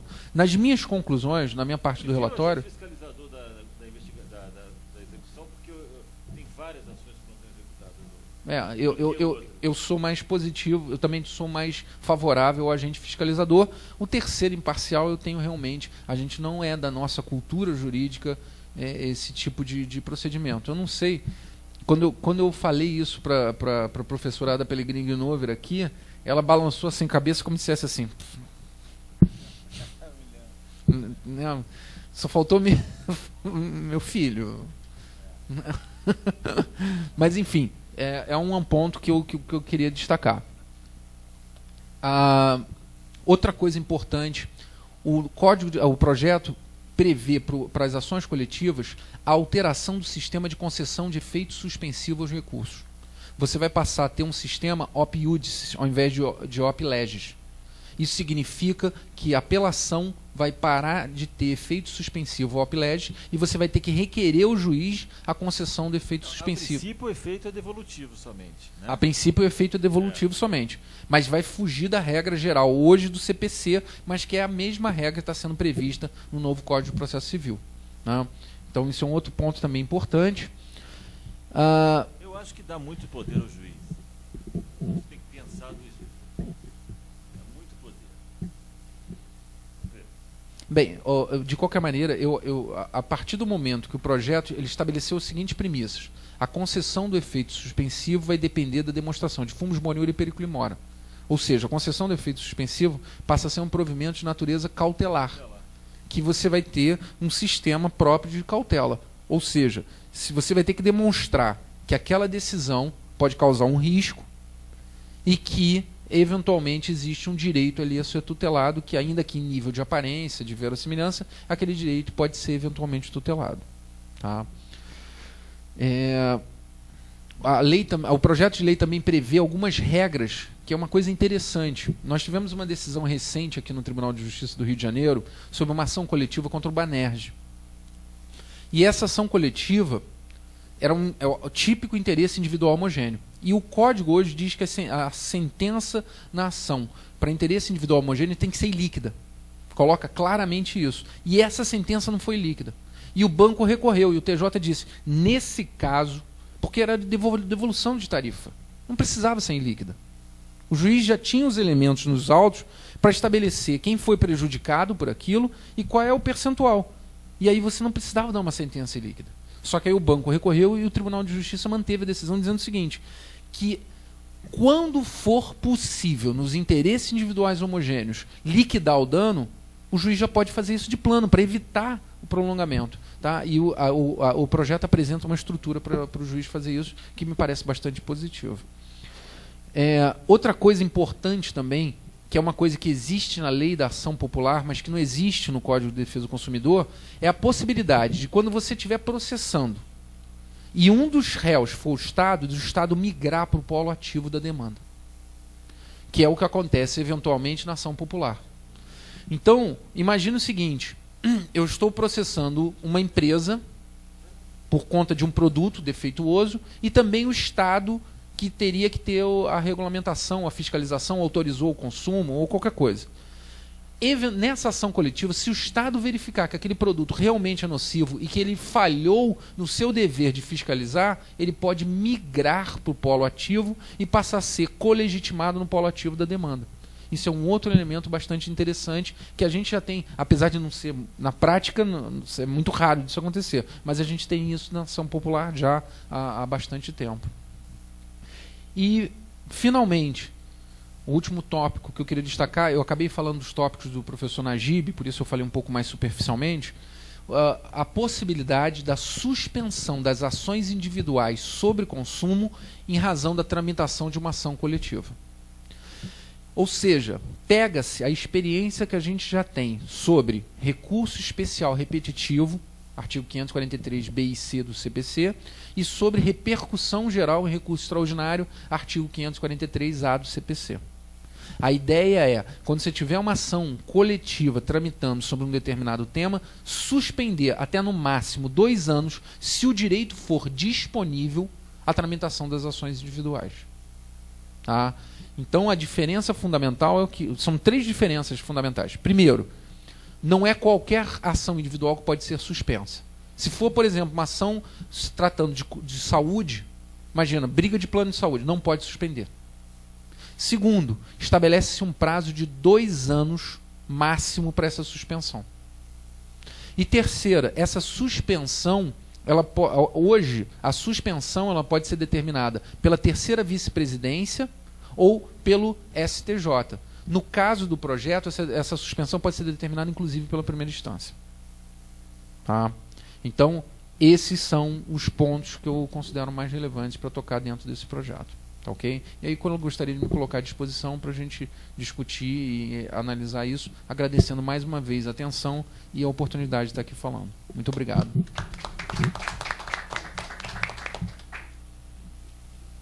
Então, quero agradecer ao Dr. Felipe Borri, que tem estudado profundamente o tema, é um grande membro da nossa comissão também, junto com o Dr. Marcelo, e também justificar aqui a ausência já dita do desembargador Najib, que hoje teve o pleno do tribunal, o desembargador Marcelo trouxe a notícia, e prosseguiu com o órgão especial. O desembargador Najib integra o órgão especial e a reunião foi, enfim, avançou bastante no horário e não pôde estar, e aqui eu recebi uma ligação dizendo isso.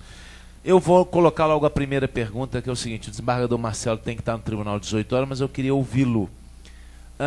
Qual o âmbito, e aí ao Felipe também, de aplicação desse, porque nós usamos, e aí eu quero também fazer uma referência a vocês que estão aqui, está lá errado no nosso slide, é projeto PLS 282-2012, né? O 283 é o outro que nós já estudamos, então uma meia-culpa, 282-2012, então eu vi que algumas pessoas olharam perplexas ao slide ou pensando que o palestrante estava falando errado. Não, mas está errado no slide. Então, é 282-2012. A pergunta que eu faço é a seguinte: o mote da palavra foi, tanto é que nós usamos ciclo de atualização do CDC.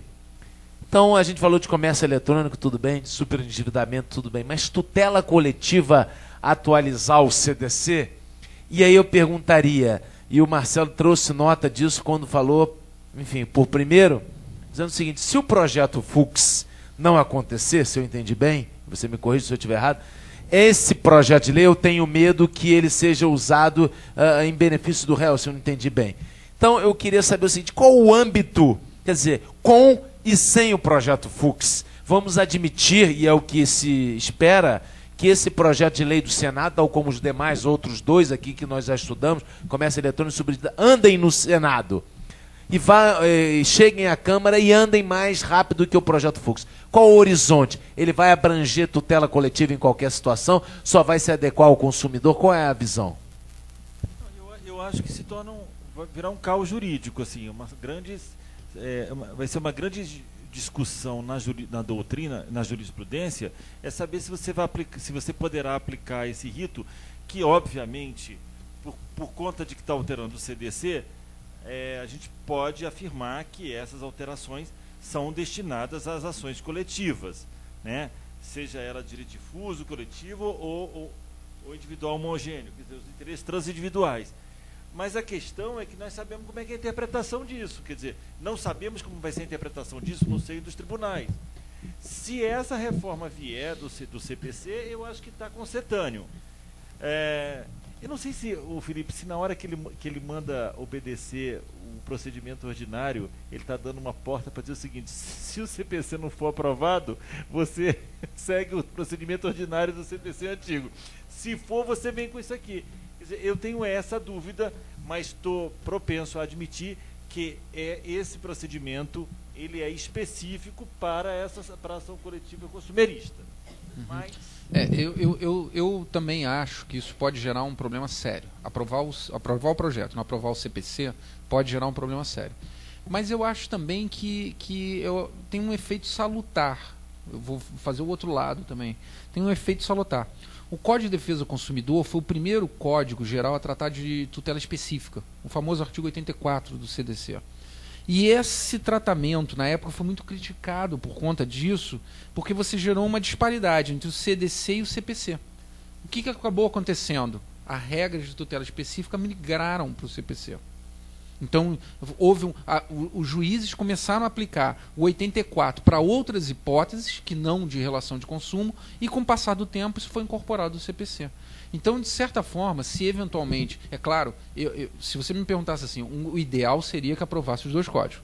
Se aprovar o projeto e não aprovar o CPC, vai criar um problema que eu acho que pode ser até se tornar um problema sério, porque o CDC tem um papel irradiador dentro do ordenamento jurídico e acaba funcionando como um componente que meio que permeia as demais legislações especiais. Não é mudamos uma lei especial, vamos aplicar só na lei especial. Não, o CDC trata de direito civil, trata de direito penal, trata de direito administrativo, trata de norma de processual. Então ele tem um efeito irradiador e isso pode realmente gerar uma confusão.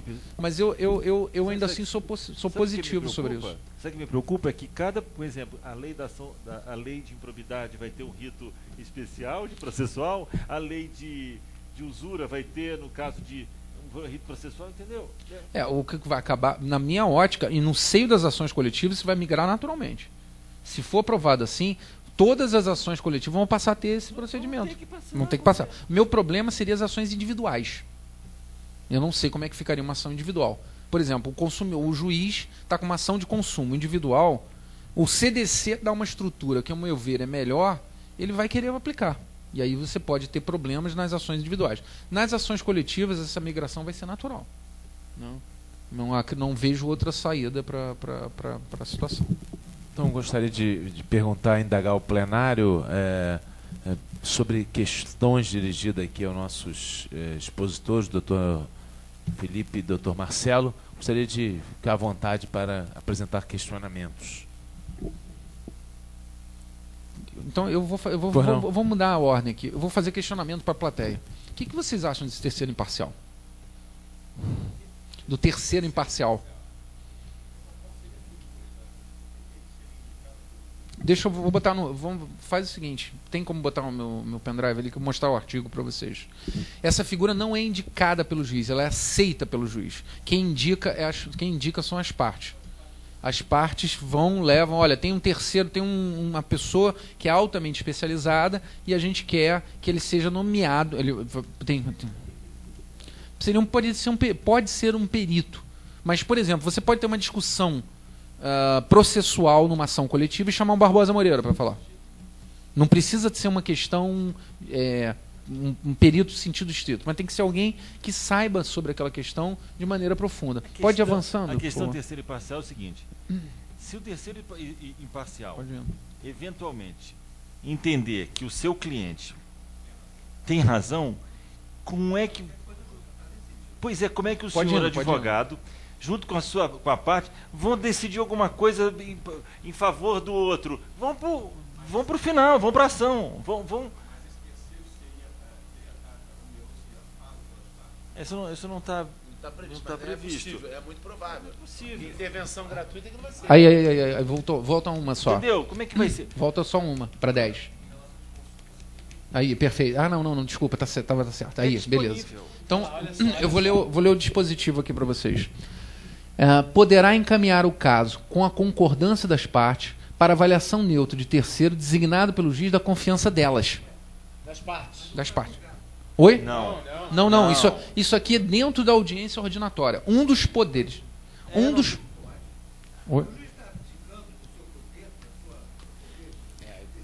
Mas olha só, calma. Passa mais um aí, por favor.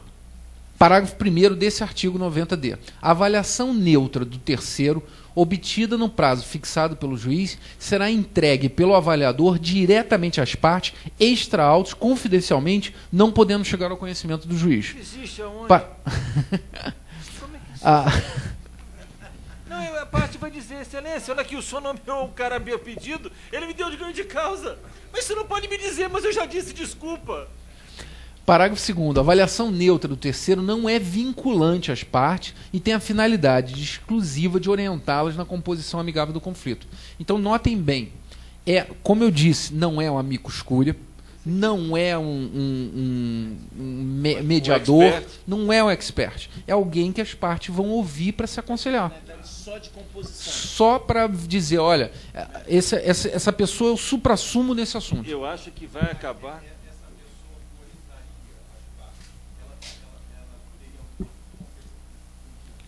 Não existe previsão nenhuma. Então, senão seria. Se isso existir, é extra autos. Sabe o que é? Vai acabar tendo nesse momento o perito designado pelo juízo. Olha só. Porque na verdade isso aí seria um perito designado pelo juízo. Não é? Não. Mas no caso não é. No caso não é. Então vai ser o perito designado pelo juízo, um perito nomeado, um perito indicado pelo senhor como advogado, o senhor pelo réu, 3. E mais esse cara. Mas olha só, deixa eu só esclarecer. Eu pesquisei. Técnico pelo senhor, técnico pelo senhor. Eu pesquisei isso no direito comparado. Tá? Tem um artigo, se quiserem, eu posso fazer indicação do artigo, que tem um livro tratando só disso. Não, no direito norte-americano. Isso é específico do direito norte-americano. Acho que a nossa tradição. A conclusão que eu cheguei foi essa, que a nossa tradição jurídica não você vai criar mais um elemento dificultador, se você quer saber. Porque o juiz já vai nomear o perito, cada um vai ter um assistente técnico. Como falou o doutor Cândido, qual juiz na tradição brasileira, do Rio de Janeiro, vai querer se demitir da sua função, vai querer terceirizar, vamos dizer, a sua função? É isso? Escuta, vai ter um cara que vai aconselhar vocês. Se ele não aconselhar e vocês não chegarem a vocês, eu vou julgar, eu que sou o juiz. Olha só que situação. Muito difícil. Não vinculante, opinativo às partes. O juiz, em tese, não saberia. O juiz, em tese, não saberá. Para certamente não influenciar a decisão. Queria saber qual é o efeito disso. Quer dizer, o efeito disso é o seguinte: só se você arrumar um papa e o papa disser para o teu cliente, olha, você não tem razão, aí você chega para o teu cliente e fala, é melhor a gente desistir dessa ação. Veja quem disse? O papa. Porque o papa disse, então... Então...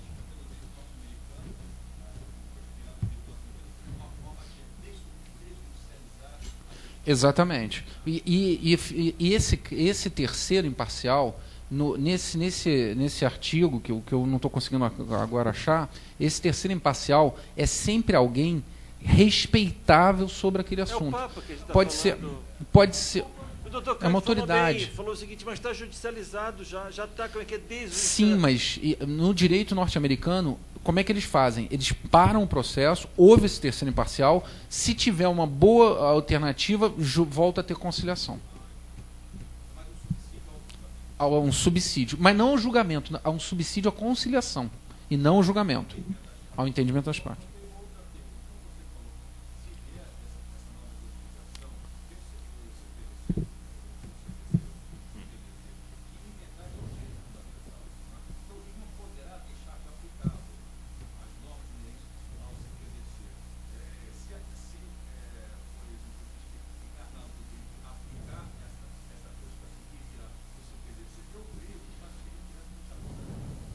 Uhum.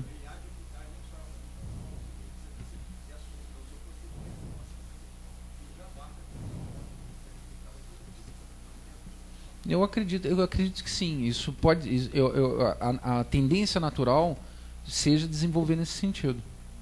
Agora, só para fechar essa questão do terceiro imparcial, o terceiro imparcial, ela está. Deixa eu ver se eu acho aqui o texto. Eu queria achar. Felipe, eu só preciso ir embora, preciso que você me libere. Preciso ir embora, Então, gente. Então, podemos continuar. Eu vou aqui, usando a minha prerrogativa, liberar o desembargador Marcelo Burrata e agradecer. Pera um momento, eu vou pedir ao doutor Cândido que faça a entrega ao desembargador. E nós vamos continuar aqui rapidamente. Desembargador Marcelo Burrata, por favor, doutor Cândido.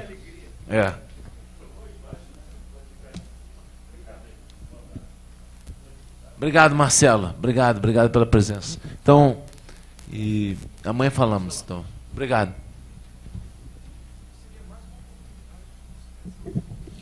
Seria exatamente isso, visando isso.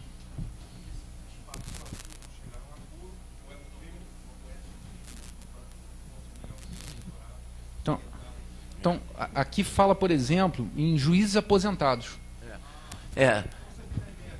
Isso. Exatamente.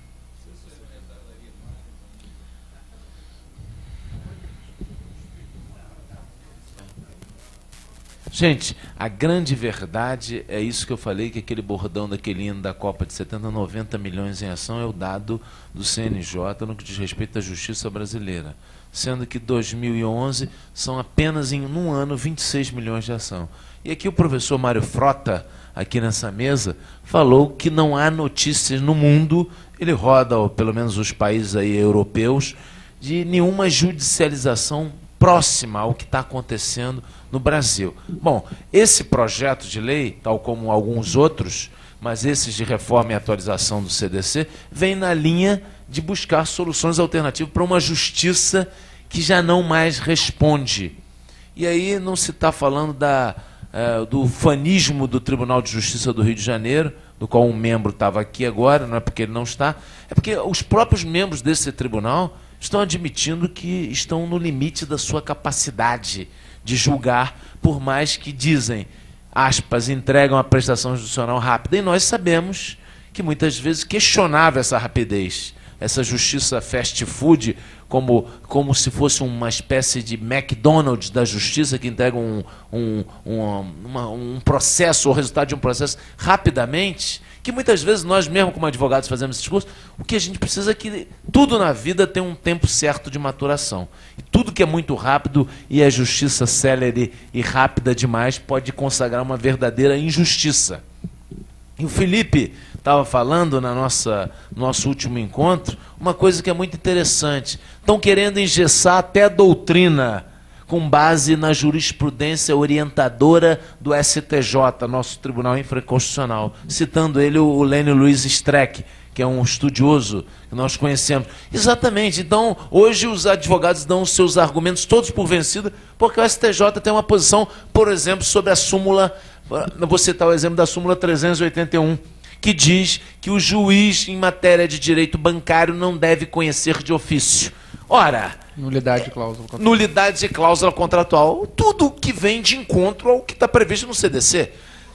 Se nós nos rendermos a essa que outrora foi chamada, eu falava aqui com o Felipe, crime de hermenêutica, porque você tem uma interpretação não aí conforme, mas em desconformidade com o tribunal que diz o direito infraconstitucional, onde estará a capacidade criativa da doutrina, ou mesmo da jurisprudência? Se tudo ficará engessado porque o Tribunal Máximo disse e enunciou e na verdade, sumulou a matéria, uma súmula que todos nós temos argumento suficiente para questionar. Inconstitucional, ilegal, contra tudo que a gente aprendeu. Imoral. Quer dizer, você dizer que o juiz não pode conhecer de uma nulidade de cláusula contratual porque a parte não alegou? Isso é um absurdo. É o seguinte, contrato bancário. Não, em contrato bancário. Não é o... Enfim, então nós estamos trabalhando na comissão para fazer uma análise desse projeto. A conclusão que a gente chega é que esse projeto deve ser aprovado. Só que nós estamos separando, eu separei 15 emendas a respeito do tema. São sugestões, algumas são emendas supressivas. Eu, por exemplo, estou sugerindo que não se aprove essa compensação financeira para as associações civis. Nós estamos finalizando esse texto, tão logo esse texto esteja finalizado, nós vamos disponibilizar para todos os associados site do Instituto para a gente colher sugestões, porque existem bolas divididas que realmente a gente precisa ouvir os colegas para poder definir o que seria interessante ou o que não seria interessante.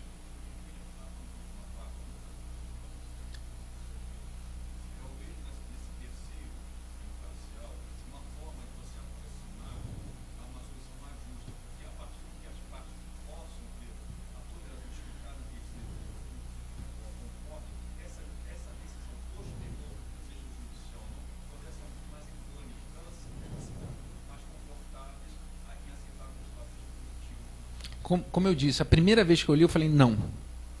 E a segunda pessoa, o doutor Vitor Sardas também teve exatamente a mesma linha e isso me balançou. Então hoje eu já vejo com outros olhos e tento enxergar uma coisa positiva em cima disso. Mas só para concluir, é que tudo esse quadro aí de 90 milhões em ação e essa coisa toda do judiciário que não responde, vem então, há de se encontrar, deve-se buscar algumas alternativas. Essa é uma das alternativas. É claro que todo o novo nos assusta. Isso é novo para a gente. O Marcelo falou aqui, quer dizer, nós aprendemos na faculdade primeiro a litigar, a compor muito pouco, não é?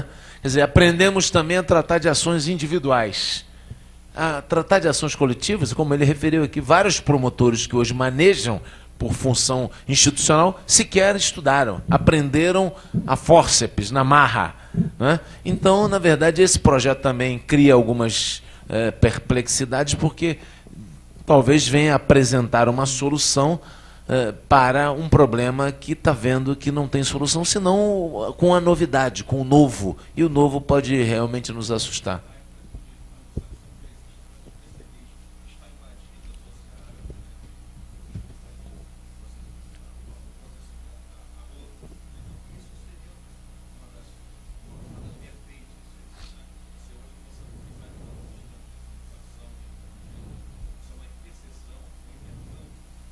Entre as famílias jurídicas, exatamente. Eu quero dizer... Estatisticamente? Como assim? Existe um número considerável de ações coletivas. O CNJ tem um balanço geral. Aliás, o CNJ montou o Cadastro Nacional das Ações Coletivas. Só que ele ainda já criou. Só que ele está sendo... É a resolução número... Eu tô sem as minhas anotações aqui. Enfim, tem uma resolução que trata especificamente desse cadastro. Ele está sendo alimentado. Com base nos números 2009,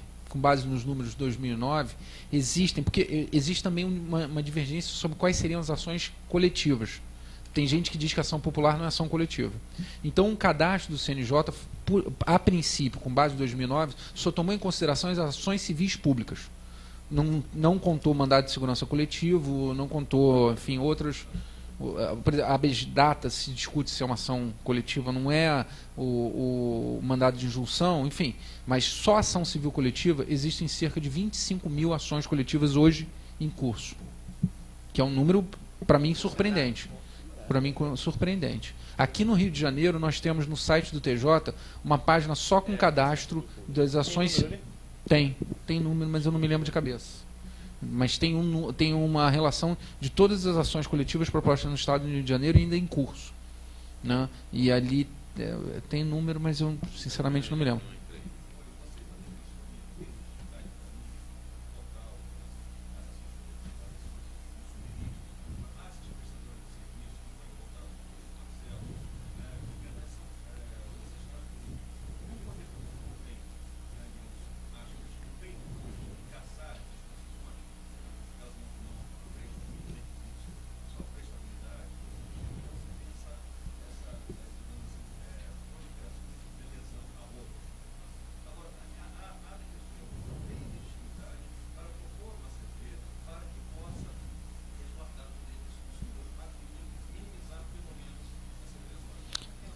Isso tem andado bem e a Defensoria Pública tem conseguido umas coisas também interessantes. Nós temos conseguido resolver as questões nem com termo de ajustamento de conduta, nós temos conseguido resolver as questões na seara administrativa, tanto no poder público como no poder na área privada. Por exemplo, o Núcleo de Fazenda Pública da Defensoria Pública tem um cadastro de remédios que, se a pessoa tiver negativa na prestação, procura, o defensor público faz um ofício para o ente correspondente e aquele remédio ele é fornecido em 48 horas. Então, não é termo de ajustamento de conduta, é convênio. Nós fizemos um convênio com o município do Rio de Janeiro, Estado do Rio de Janeiro, Niterói, São Gonçalo, Campos, e esses municípios forneceram listas. Falaram, olha, se alguém quiser procurar vocês, defensoria, com esses remédios, vem, manda um ofício que a gente fornece o remédio em 48 horas. Não, nada. Oi? Não precisa de justiça. Porque eles sabem que se a Defensoria Pública entra, ganha e é prejuízo para eles. Então são aqueles... Temos. Porque...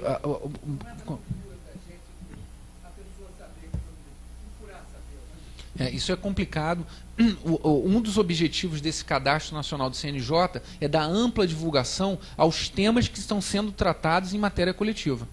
Eu ia implicar com o Marcelo, vou falar agora, ele saiu, mas eu ia implicar com ele. O Ministério Público tem uma ação coletiva para discutir a tampa do mate-leão. Não, é porque a tampa é difícil de abrir. A tampa do mate, o copinho do mate-leão tem uma tampa. Eu também já me molhei, coisa e tal. Mas você é um beneficiário dessa ação. Entendeu? Então, eu ia implicar. Mas tem dinheiro para comprar o mate, né? Eu ia implicar com ele, né, que o Ministério Público tem uma atuação importante, o Rio de Janeiro